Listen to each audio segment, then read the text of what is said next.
Well, welcome to the channel. My name is Kyle Reeder, and in today's video, I want to teach you something that's very important that every guitar player ought to know how to do, and that is to change your own guitar strings. It's not a hard job. It'll save you a lot of money. It's something that needs to be done ever so often if you play a lot of guitar, and you just need to know how to do it. So today, I'm going to take you step by step, show you exactly how to do it. Let's get started. Now, if you're going to change the strings on your guitar, you're actually going to need a few tools. You're going to need some kind of a soft mat to lay your guitar on. You're going to need a neck rest for your guitar that will elevate the headstock so you can actually get to the tuners. You're going to need a pair of wire cutters and a string winder, a polishing cloth to clean the guitar once you get the strings off. Obviously, you're going to need a brand new set of strings, and then you're going to need a tuner to get your guitar in tune once you put the new strings on. Well, now that I have everything in place, my first job is actually to remove the old strings off the guitar. Now, this is a pretty easy job. All you have to do is take the string winder and begin to release the tension and the pressure that's on the strings. It's very easy. Just do one at a time. And then once you've begun to loosen the strings, I like to take my wire cutters and I go towards the sound hole and I like to cut the strings. I like to cut them in half. Now, you don't have to do that step. It's just the way that I was taught to do it. And then once I have the strings severed, what I like to do next is take the bridge pins off the guitar. Now, all you have to do is take your wire cutters, stick them gently underneath the bridge pins, pull them up, and then you can remove the strings. Now, once I've done that job, I like to go back to the headstock, and then I just take the remaining strings. They're loose now, and all I have to do is unwind them from the tuners at the headstock. Again, just do one at a time, and it's a very easy job. Well, now with my strings successfully removed, it's time to clean the guitar and get it ready for the new strings. I polish the headstock, the fingerboard, and then the body.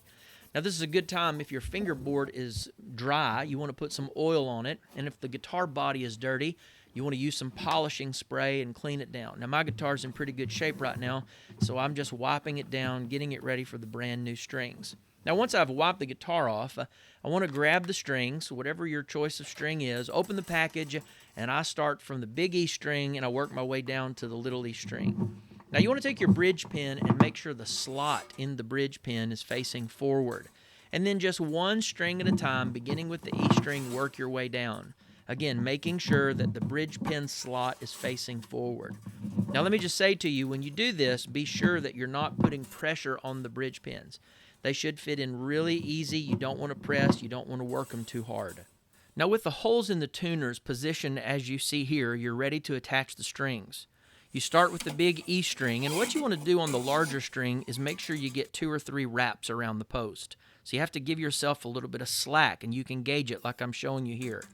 Wrap the string around 2 or 3 times, work your way down E, and then the A string, and then the D string. Now, once you have succeeded in this, you've got all 3 strings done, your post should look like what you see here. You should see 2 to 3 wraps around each tuner. Now you're ready to cut off the excess string and then move to the other side. Now, when you move to the other side, the job is exactly the same. Thread the string through the hole. Make sure you give yourself plenty of string to wrap around the post. Now, when I come to this side of the guitar, I like to give myself a few more wraps, maybe 4 or even 5 times around the post. Again, you just kind of have to get the swing of this after a while. Once you've done it several times, it'll be no problem at all.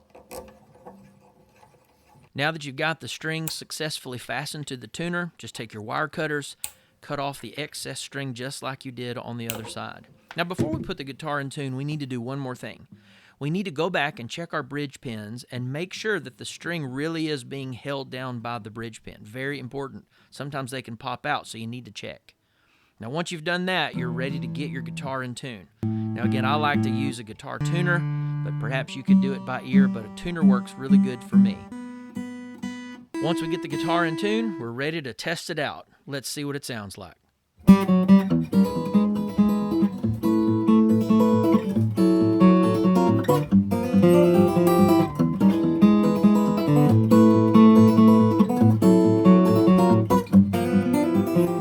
Well, I hope this video has been a great help to you. Thanks for stopping by the channel. My name is Kyle Reeder. We'll catch you in the next one.